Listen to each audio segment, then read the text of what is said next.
मित्रांनो, महाराष्ट्रातील मुंबई आणि पुणे या दोन शहरांच्या पाठोपाठ वेगाने विकसित होणारे शहर म्हणून नाशिकचा उल्लेख केला जातो। या ठिकाणची औद्योगिक प्रगती तसेच नाशिक जिल्ह्यातील कृषी क्षेत्राची प्रगती देखील वाखण्याजोगी आहे।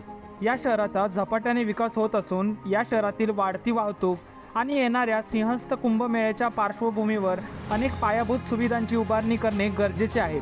या पार्श्वभूमीवर राज्य शासनाकडे नाशिकमधील रिंग रोडसाठी प्रस्ताव सादर करण्यात आलेला होता व त्या अनुषंगाने आता राज्य शासनाने महापालिकेकडून त्यासंबंधीची सविस्तर माहिती मागवली आहे।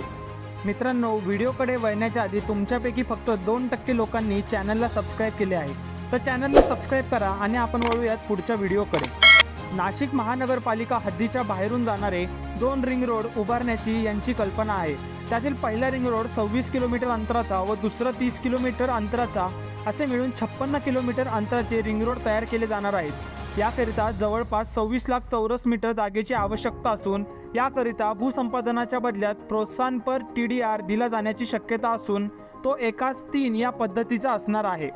तसेच या उभारण्यात येणाऱ्या रिंग रोडमध्ये एका रिंग रोडची रुंदी 60 मीटर व दुसऱ्याची 30 मीटर अशी असेल। आता आपण जाणून घेऊयात की हे नाशिक रिंग रोड कुठल्या भागांमधून जाणार आहेत। तर मित्रांनो, 60 मीटरचा रिंग रोड हा विल्लोळी शिवार, पाथर्डी शिवार, वालदेवी नदीला समांतर पिंपळगाव खांबपासून विहितगाव शहरात नाशिक पुणे महामार्ग ओलांडून पंचक, माड सांगवी शिवार व पुढे आडगाव शिवार तसेच ट्रक टर्मिनसच्या बाजूने महामार्गाला मिळणार आहे। तर 36 मीटरचा रिंग रोड हा आडगाव ट्रक टर्मिनस समोर सुरू होईल।